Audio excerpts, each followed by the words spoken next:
On est de retour dans vos nouvelles du Sud-Ouest et on retrouve notre collaborateur sportif après une petite semaine de pause. Je suis certaine qu'il est plus en santé cette semaine. Donc, salut Steve. Ça va bien? Oui, toi aussi? Oui, ça va bien après une petite semaine de repos forcé. Voilà, je suis certaine que tu as plus de couleurs aujourd'hui. Oui. Et là, on parle d'un petit gars donc, de la place de Sainte-Anicette, plus particulièrement, là, qui se retrouve maintenant membre de la grande organisation du Canadien de Montréal. Oui, exactement. Nicolas Deslauriers, 26 ans. On se rappellera que j'ai eu la chance de le rencontrer pour son retrait de chandail avec les Grenadiers de Châteauguay. Lui qui avait évolué comme défenseur, on le rappelle, au niveau midget 3A. Eh bien, il fait partie maintenant de la grande famille des Canadiens de Montréal. On l'a échangé contre le défenseur Zach Redmond. Après, suite au camp d'entraînement, il n'y a pas vraiment de défenseurs qui se sont démarqués au camp d'entraînement du Canadien de Montréal, mais on en a énormément pareil. Et du côté du Rocket de Laval, il y a beaucoup de défenseurs aussi, donc il fallait s'en départir d'un. On a réussi à se départir de Zach Redmond pour ajouter un joueur d'énergie qui est bottom six, si tu me permets l'expression, les deux derniers trios.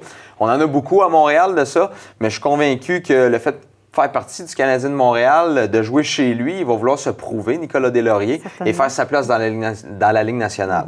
À la base, on a été le chercher pour améliorer l'équipe de Laval, là, je suis convaincu, parce qu'avec une équipe qui est dans notre cour maintenant, on veut donner un bon produit aux partisans.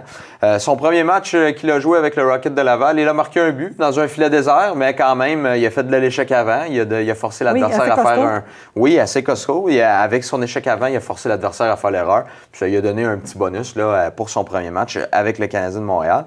Pas avec le Canadien de Montréal, pardon, le Rocket de Laval. En 211 parties, avec les Sabres de Buffalo, ça sera 12 buts, 18 passes pour 30 points, 186 minutes de pénalité. C'est vraiment là la statistique qui le définit. C'est un joueur d'énergie, c'est un joueur qui frappe beaucoup. n'a pas peur d'acheter les gants quand c'est le temps. En effet.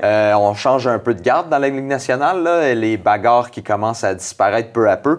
Mais lorsque c'est temps de passer un message, il n'a pas peur, il n'a pas froid aux yeux. Donc, ça va être intéressant de voir s'il peut se faire une place dans le Canadien de Montréal au niveau de la saison. On vérifiera avec les blessures, on ne sait jamais. Hein, des fois, on se dit c'est impossible. On n'a pas été épargnés des dernières années. Non, en effet. Donc, on parle aussi des Grenadiers et des Riverains. Là, où est-ce que ça en est rendu au niveau de leur fiche? 7e et 9e au général. Les Riverains qui sont 7e en 12 matchs, 5 victoires, 7 défaites. Les deux équipes qui avaient connu un très bon début de saison. Mais ça s'est gâté quelque peu. Du côté des Riverains, 35 buts pour, mais 40 buts contre. Donc, on a un différentiel de moins 5. Du côté des Grenadiers, 9e au général, en 10 matchs, 5 victoires, 5 défaites. C'est pour un total de 15 points. 36 buts pour et 29 buts contre. Donc, on est dans le positif. On marque plus de buts qu'on en accorde.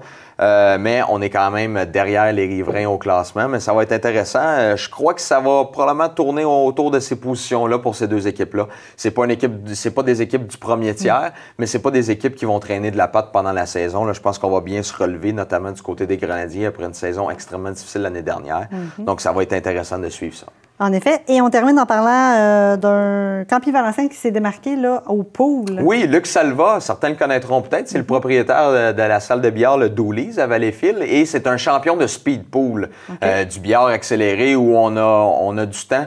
On est chronométré pour faire toute la table au complet. Mais c'était dans un tournoi de 10 qui s'est démarqué dimanche le 1er octobre dernier. À Saint-Jean-sur-Richelieu, les 56 meilleurs joueurs au monde se rencontraient pour la Archer Cup. Wow. Et la Archer Cup qui tient son nom de Johnny Archer, quintuple champion du monde au billard. Eh bien, Luc Salva l'a battu en quart de finale. Donc, c'est quand même bien battre la tête d'affiche du tournoi en quart de finale. Mais cependant, il a subi la défaite en finale contre le Philippin Alex Pagulayan, qui est un joueur de renommée, qui est excellent. C'est quand même une différence de 1 000 $ entre la première place et la deuxième place. Donc, Luc Salva a fait 2 500 $. Et en plus de ça, il a fait une bourse de 850 $ dans une formule qui s'appelle Calcutta, où on peut mettre un peu de l'argent sur d'autres joueurs, dire je crois que lui, il va se rendre un petit peu plus loin dans le tournoi. Donc, c'est une sorte de pari amical entre les joueurs. Et puis, Alex Pagulayan, qui a terminé premier, qui a réussi à mettre la main sur la bourse de 3 500 $. Mais les 56 meilleurs joueurs au monde au billard, on voit pas ça souvent au Québec. Non, en effet. C'est plus une activité qui est propre à Las Vegas, si je dirais, le pool, le billard. Donc, c'est intéressant de voir ça. Et ça se passait à Saint-Jean-sur-Richelieu. Donc, c'est pas très, très loin.